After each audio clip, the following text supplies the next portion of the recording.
get started. I know, nice day out, and Reed wants to get to the bar, which I do have to join.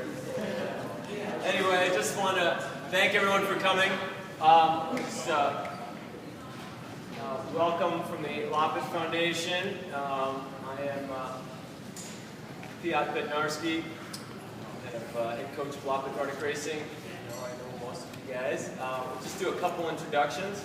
I think real quickly, the Loppet Foundation is kind of made up of the 4 parts: events, Loppet Adventures, Loppet Nordic Racing, and stewardship. So just real quickly, I'll introduce Mike Erickson, who's our kind of head of events, as well as, even though he probably doesn't want to be, our stewardship guy as well. Stewardship is really kind of being all trail improvements and really just making Worth a better place for skiers, runners, bikers, and so on. Also want to introduce Anthony Taylor, who's our head of Loppet Adventures. And Loppet Adventures, most of you guys are here with Loppet Adventures, with the adventure camps, or the middle school programs that we run, and also a lot of kind of recreational instruction for cross-country skiing or mountain biking. And then Loppet Nordic Racing, the kind of racing wing of the Loppet Foundation. So, bottom line, last year we felt like we really hadn't done a real good job of prepping all our coaches and athletes in terms of kind of emergency procedures. I think we like to focus on the fun things that you can do in the woods and like the hard training you can do, and maybe not worry too much about, well, what happens if you fall off your mountain bike and break your wrist or smash your head. Anyway, we had a couple concussions and at least smacks in the head there early in the summer last year, and just realized, wow, we're getting to be a fairly large organization with the camps, the adventure camps, and then all the camps we do with LNR, and that eventually some bad things are going to happen, whether we're prepared or not, and we better get a little better prepared. So this is kind of our some of our efforts to do that. I thought I'd start real quick, kind of, I got one more handout here for you. It's really the Loppet Foundation philosophy on what I call physical, technical, and weather challenge. And the Loppet Foundation, I'd say, is all about, it's all about those challenges. That's kind of why we exist, to physically challenge, whether it be juniors, the youth, or adults, to challenge them to learn, technical skills, whether it be cross-country skiing, mountain biking, a little bit of canoeing, and other things as well. And then the weather challenge is kind of the third part of that, how to embrace all sorts of rough weather and how to prepare for it and deal with it and not bitch about it. All right? And I think that's to really, and with that comes, I think we all see this, our society is full of litigation and all sorts of concerns about risk. And what becomes acceptable risk is really in question sometimes. And so we're not going to give you all the answers tonight, but really want to give you some ways of, as a coach and as a counselor, of kind of weighing the ways to challenge the athletes. And that's mostly what we're talking about with our group here. Really challenge, whether they be a 10-year-old or a 17-year-old, how to challenge them physically, technically, and really dealing with weather, and bring them home fairly safely, 90% of the time. And there's always going to be issues, and that's the balance. I guess what I'd call that's the special balance of creating a physical challenge. But then we have to balance that against the risk of harm due to weather, exertion, crashes, and so on. So I'll kind of boil that down.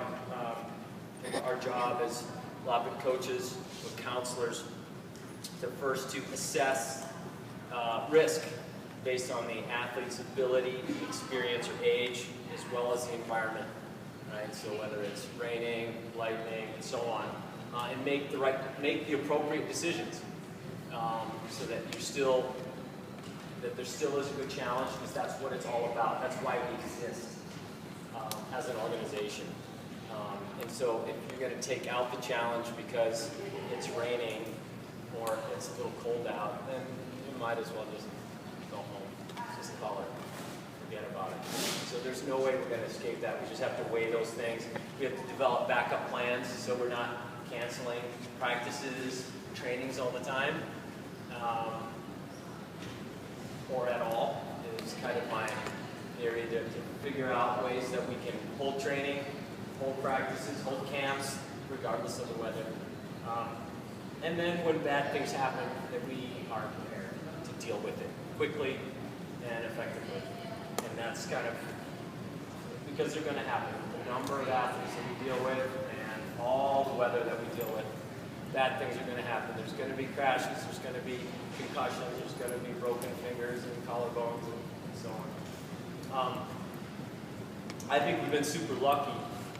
I know Reed and I both know of many clubs around the country where athletes have been severely injured, roller skiing, or mountain biking, or, there's been a lot of, it's happened all over the country, and we have never had that issue. And we've had some injuries, but nothing what I categorize as severe. And so, hopefully as our numbers grow and we continue to challenge athletes, yeah, no kidding, we can still keep those numbers really low. All right, with that, I'm just going to turn things over to Gene Kay. Here we go. Yes, and Gene is longtime coach with Go Training before, with LNR, and with Loppet Adventures. Right, thanks. And in my daytime job, I'm a health and safety expert specialist. I've developed a number of checklists and reporting forms, and we kind of have the deal where PDOT did an intro. I'm going to talk about some stuff, and then follow me will be Dr. Mike Broke, and he'll correct us and add a little more detail. But one thing about the safety in your courses, look at your athletes, look at their skills, and look at where you're sending them. We've had a number of athletes, including my daughter, get a very, very significant concussion by going down a hill too fast. Her skis started wobbling. She went down, took somebody else down. So think ahead before you take a group down. Make sure that the kid in the back can handle it. Make sure they know how to stop, that type of thing. With the beginners, with the newbies, it's very helpful to start teaching them how to safely stop without killing themselves. You don't want them going around doing Superman stops and then on their face. Not a good way to do it. So really look ahead, caution them about things they need to be aware of. You guys are the experts, you're the leaders, so really make sure you're sending them out into a safe place. So be careful, think ahead, don't just tell them to follow you, because it might not be, they might not be up to it. They might have the skills and the capabilities. Their skis might be faster, a lot of things going on. If events do happen, there is an incident report form. Please take a look at that. Allie, will you have these, or are these available? Yeah, okay. So these report forms are important. If something happens, you need to fill it out. So a week later, when a mom calls up and says, "What the hell did you do to my kid?" that people in the office know what happened, what was done, what was the event, that type of thing. So you're out in the field, you see somebody go down, somebody get hurt, or whatever, report it here. We need to know what you think was affected, what body parts, possibly what type of thing. You don't have to do a medical diagnosis, but you need to fill this out so a week later, mom or somebody in the office can pick it up and they have an idea of what happened, what body part, if any first aid was given, what was the activity, who was involved, who was the person who saw it, who reported it, Was this a participant, like an athlete, or was it a spectator? So fill this out like the person that's receiving it doesn't know who the heck you are or where this was. Can they pick this up and know what was going on before some attorney calls? So very important stuff there. If an event does happen, if an injury or an incident occurs, record it, get the information out. Another thing to be concerned about, and this often turns out to be a bigger deal, we've been having a roller ski group at Baker in the evenings, and that's heat index. Hard training, hard endurance heat training in the heat is not very effective, and it can be quite dangerous. At high temperatures, you can actually cook the proteins in your brain in an income event. It's kind of like scrambled eggs, you can't unscramble them. So training in the heat, it doesn't give us a lot of benefit for the winter sports. And National Oceanic Administration, they put out this nice little chart, and there's the heat index. And we usually kind of look at the difference, the zone between danger and extreme danger. If you see heat index, that's temperature plus humidity, up in the 102, 103 range, you really need to be careful. This is not something you can tough out and get through it. You want to be very careful, spend a lot of time in the shade, a lot of recovery time, and pay attention to your athletes. You will find that a lot of these junior athletes in particular don't drink much before the workout. You know, they'll bring a bottle, but they're already dehydrated when they get there. And so 10 minutes into it, they suck that bottle down, and their tank is still low. So they don't have much in their radiator. They're not able to regulate the heat very well. Some of the symptoms you'll see, we've highlighted on the left, muscle cramps and spasms, dizziness and fainting, feeling weak, dizzy, and fainting. That's a very common thing. Watch for that. And then the more severe one, the heat stroke, you'll see very weak pulses and changes there. So those are things that you're going to want to keep track of and really monitor your athletes. Piat's had some workouts where you run to a leg and you jump in, you run to a leg and jump in, and that's a good practice. But roller skiing burns a ton of calories. You're using lots of muscles, you're generating a lot of heat, and with the high humidity, can't blow that heat off. It builds up and it collects. And if you have an athlete that maybe is doing other activities throughout the day, like landscaping or something else after practice, that kind of carries over day to day, and it might take a long time to recover. So really watch the heat. You guys had some kids kind of wilting with adventure camp last year, right? Because you had, I mean, nobody passed out or anything, but it's a long exposure. They're in the heat for hours and hours, and the kids are just kind of fading. So really pay attention. That can be potentially very, very severe. And then the other one, the other handout I've got here is on lightning safety. And you've got pretty good odds of being struck. It's actually 1 in 3,000 is your chance of being struck by lightning over your lifetime. And if you're an outdoor athlete, your odds are actually even better than that. That's way better than the lottery. So if you want to put your money on something, you're much more likely to be struck by lightning than win the lottery. In fact, it's the second highest cause of death from storms beyond flooding. So it's a big deal. There's a lot going on. The best thing, well, actually, interesting, most deaths are before or after the rain occurs. When there's a thunderstorm and raining, not many people die because they've sought shelter. They're in a safe spot. But right after the rain, people step out, pow, and that's when they get hit. So be careful as the storm's approaching and after it's leaving. It's still a danger zone. Now these guys talked about a 30-30 rule. If you see lightning, start counting. If it's less than 30 seconds, that's pretty close. You're in the zone. You want to be careful for that. So seek shelter. When they talk about shelter, they mention fully enclosed buildings. And the key here is a building with wiring and plumbing that goes down into the ground. Because if that building gets struck with lightning and there's no plumbing or wiring, it's just going to bounce around there and zap you. You're going to get toasted. So it wants to follow pipes and things into the ground. So that's your best kind of choice for shelter. If there's no buildings around, a car can be good, but don't grab the radio, metal objects, that type of thing. Staying inside is a little bit better. Your worst places to be with lightning coming are wide open fields. A lot of golfers get toasted. They stay out in the open. Not a good place to be. You don't want to be up on a ridge. You want to be down lower. If there's one tree out there, don't head for it. It's a pretty good lightning rod. If there's lots of trees, you're probably safer. So I would guess that a low spot with many trees is probably one of your best bets if you're out roller skiing or biking or something like that. But don't get up too high. It's not a good thing. Let's see. Let's do a little drill. You guys have been standing for a while. I want you all to stand up for a second. The lightning drill. Now, any of you know my daughter Jessie? She just did a NOLS trip in the Himalaya. It spent weeks above 10,000 feet, and a lightning storm came in. And if there's a lightning storm, what I want you all to do is spread out so you can't touch anybody. So get a little distance between you. And your lightning technique is just like a tuck. Put your feet together, get down low, and cover your ears. Because as lightning strikes nearby, it's going to blow through your ears. This is your lightning position. And if you're lucky, you will feel the electricity in the air before it hits you. If you want to get your butt down like this and spend time. Jessie said on a nose trip, they spent 30 minutes like this in the lightning storm. It's just cracking all over.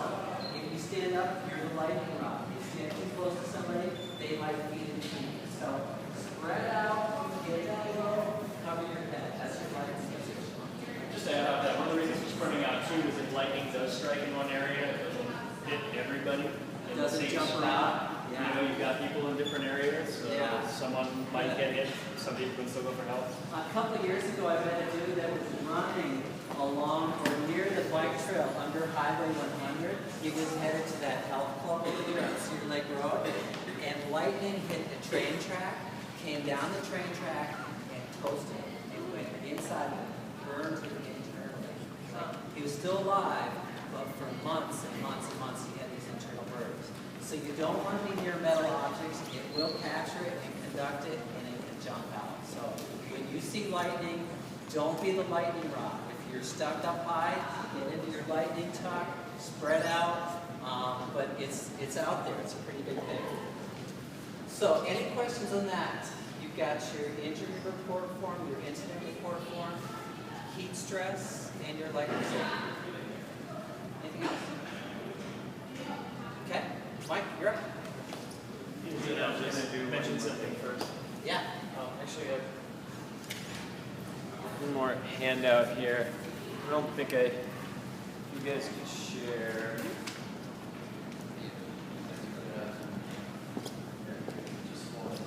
I don't think I printed enough. Just pass them down. And we'll make sure we share this via email with everybody. I have just a couple kind of organizational things, how to set up your groups. Most often we're doing some type of training in groups, and how to set them up so that it makes sense. So I'll just first start with kind of the importance of grouping by ability for safety. First of all, if you're grouped by ability, it's generally more fun, right? You have a group, and I'm talking both for L&R, training purposes, but also in camp situations. You know, if you're able to challenge, if there's a huge difference in the group and you have one athlete who's, unable to do, and the others are always waiting for him, or, it's typically not as much fun. It's also, there's a safety issue in that you lose one person, or you're with that one person who's having difficulty, and the rest of the group disappears on you somewhere. And depending on the age, that can be a problem. I know many of you have dealt with this before.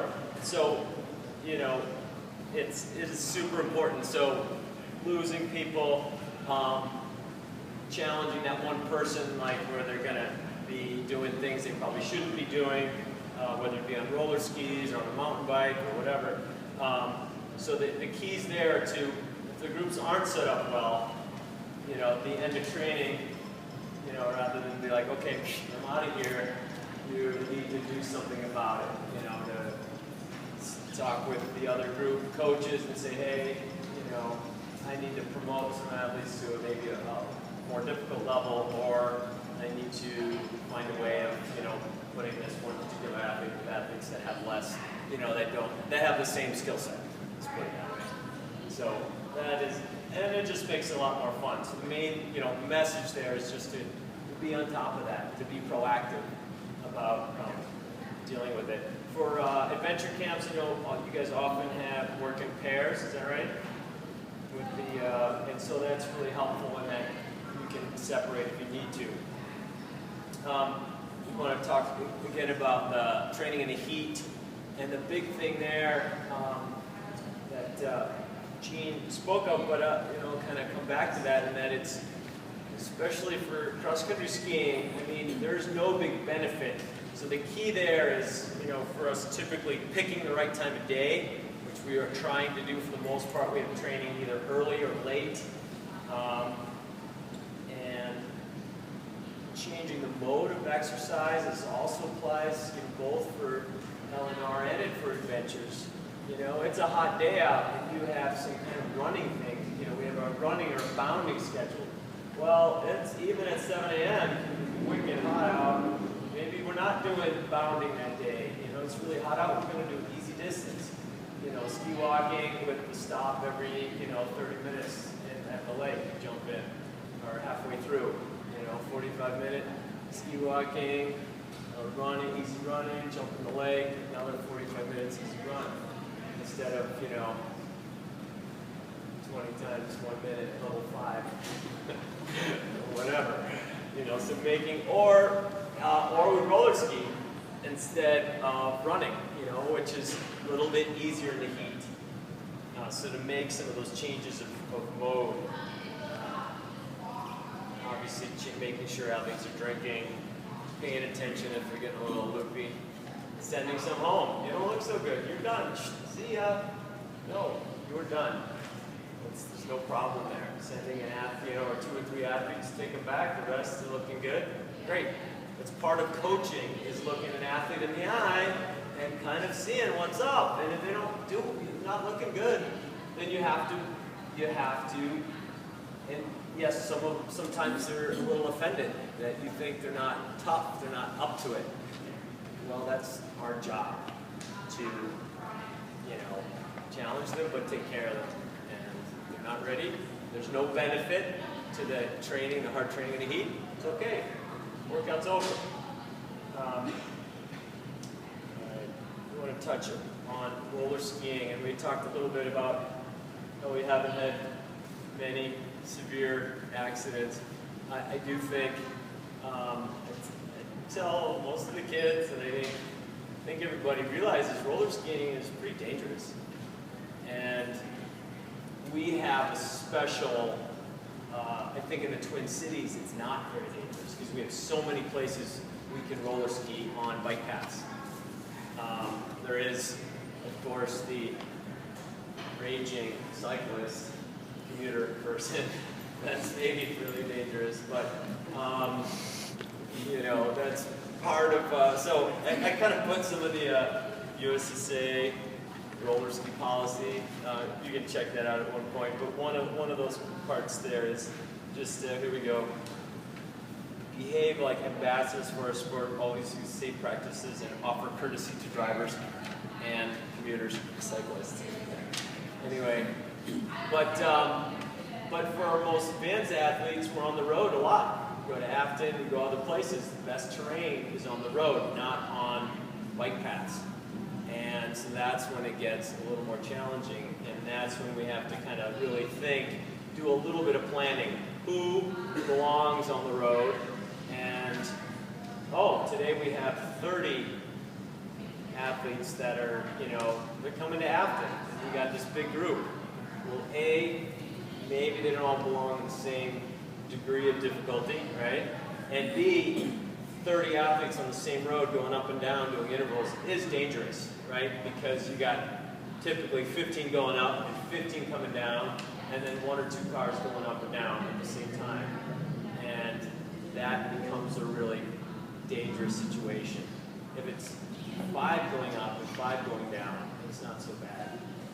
So then we as coaches have to coordinate and say, right, no, sorry, not everybody's on this spot. We're splitting into 2 or 3 different groups. One's going to Trading Post, one's going to 15th Avenue or 15th Street, or whatever, and some are going to the Cooley.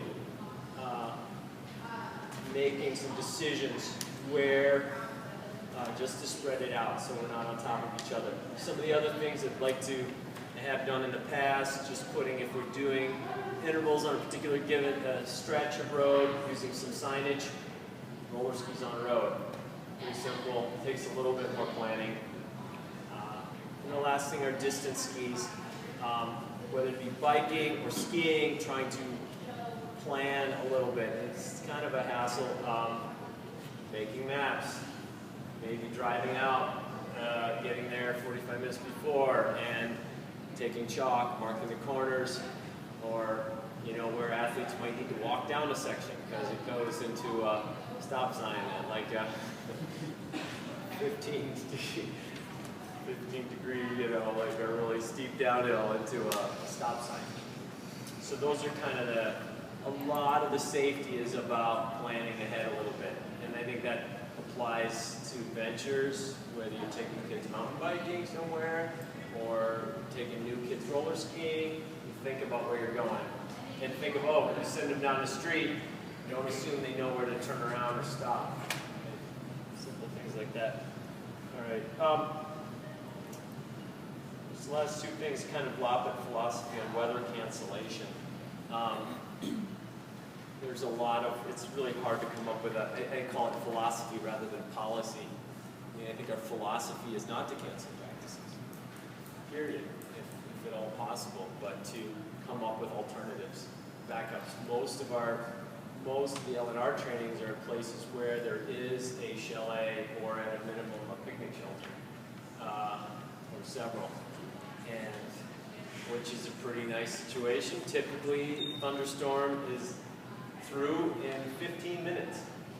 And, somehow it seems like they often land at 7:30 in the morning. I don't know why. But nevertheless, if it's possible to, avoid canceling, great. Because we know that you have a place that you can hang out, if you can get inside. Many of the chalets are open, even if it's just the bathroom area. So, though it's hard to fit 75 people in that. We could try. Anyway, so I guess, I think that is a real big one, is, really taking a hard look at, and this is something that we work on as a group, typically, when do we cancel, when do we not, but I think that is the philosophy, but if there is not a good backup plan, then you have to take it a lot more seriously, that there's a thunderstorm. For winter cancellation, I mean, what we're mostly talking about is summer stuff right now, but winter, I kind of put down what typically we've had is on the second page here, canceling training at somewhere, around -8, -9 Fahrenheit. That's assuming very low wind.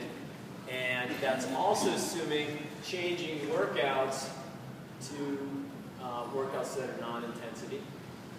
Trying to train hard in really cold temperatures is a really bad idea. So then thinking about what exactly you're doing and what you're trying to achieve by that particular workout. If the athlete is trying to prepare for an important race and it's like -9, -8, -7 out, and maybe that day, from a training, purely a training sense, it doesn't make that much sense to be out there in that kind of weather. If it's a big event coming up, it's near the end of the season, something like that. So you have to decide what's the value of that workout.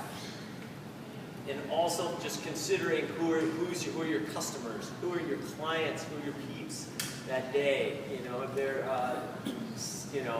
8, 9, 10-year-olds that don't necessarily know how to dress that well, then maybe that's not such a good day. But if it's your real veterans, or a fairly advanced adult group, or they're equipped, great, it's on. You know how to dress. And you're responsible for yourself.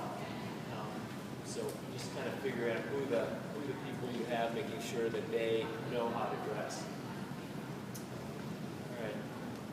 The last two kind of things that I'd like to cover is just what, as a coach, in terms of being prepared, what should you have with you?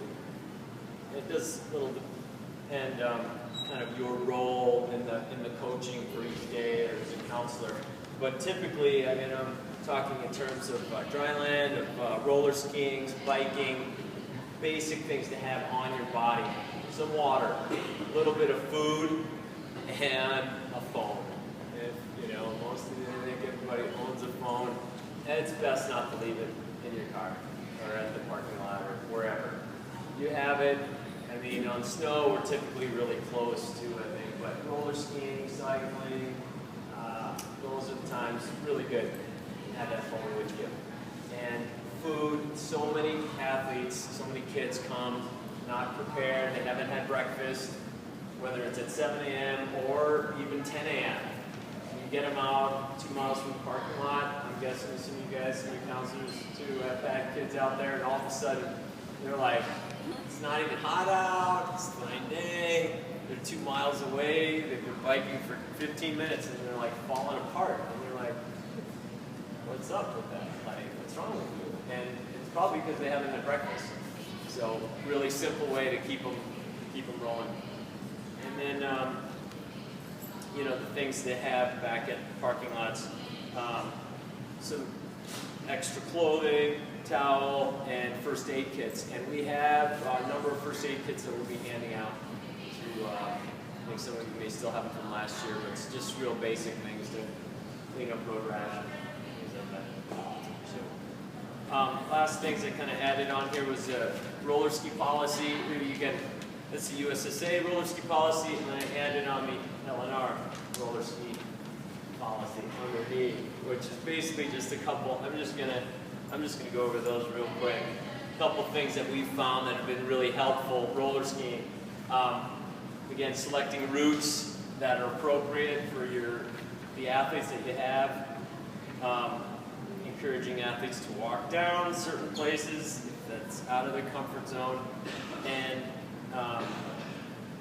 having wheels if they're not actually skiing, if they're not moving, then wheels in the dirt, wheels in the grass. It's another big kind of, I'd say, danger thing that we have is we're doing some instruction, or they're eating or drinking something, and they're all clumped up like in the middle of the road.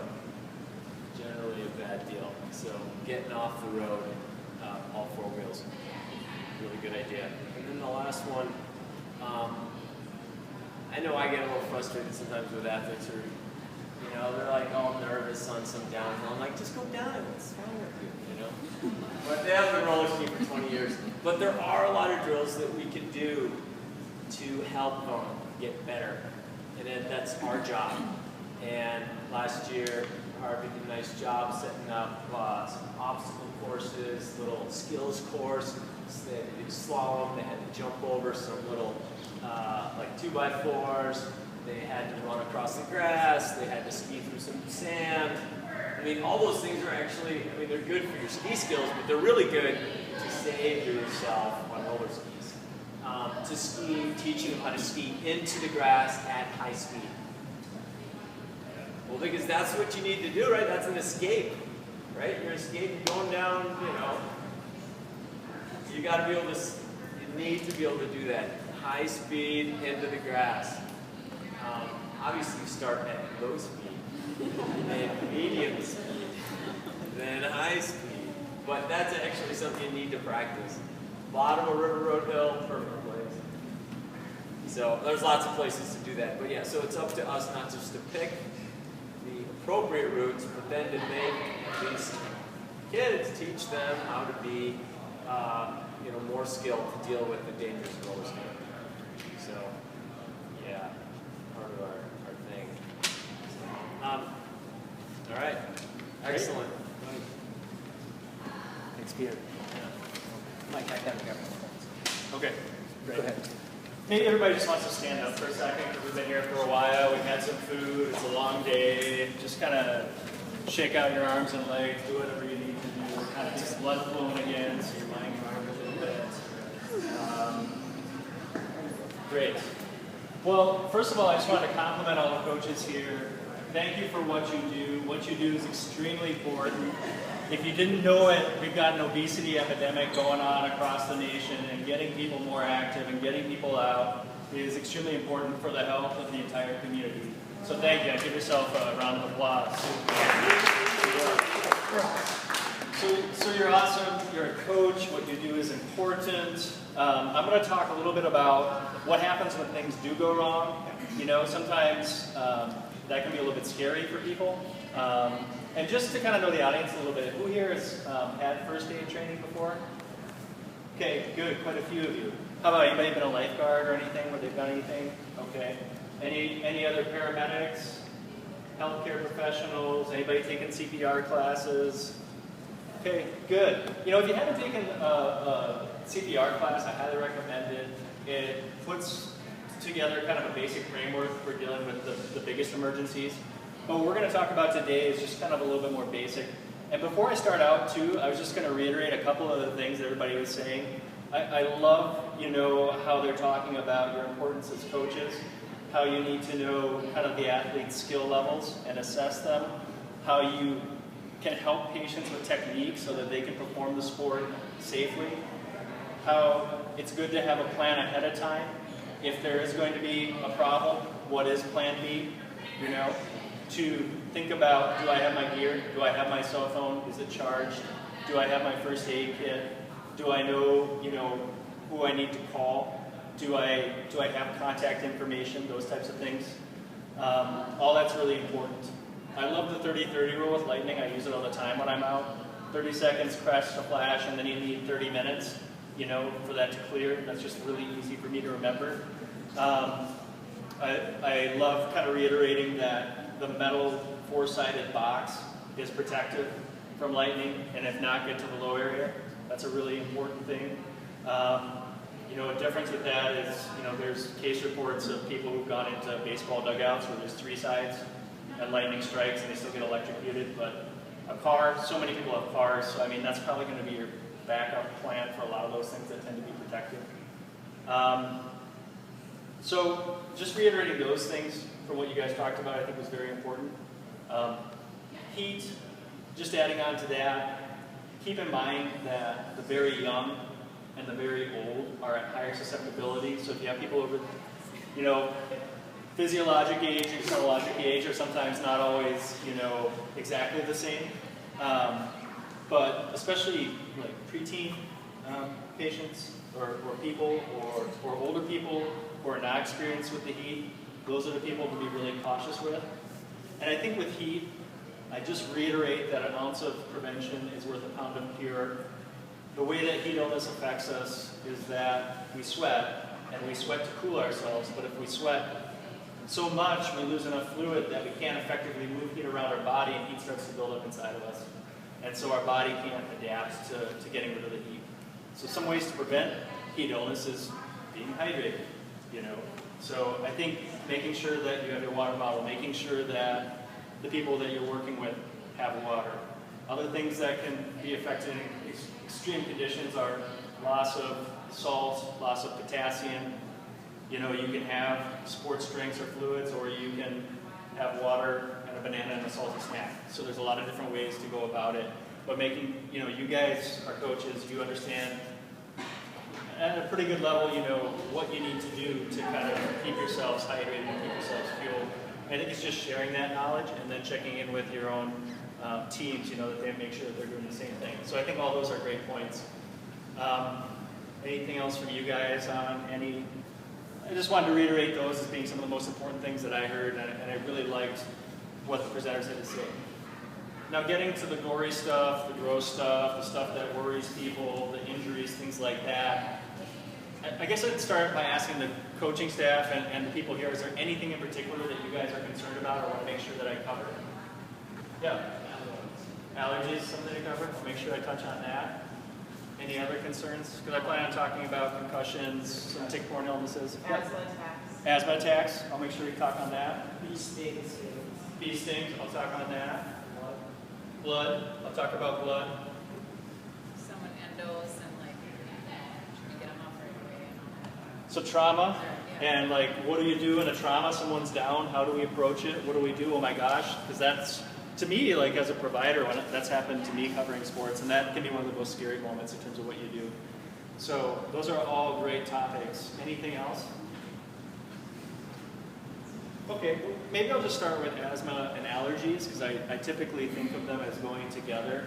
I think one of the most important things for asthma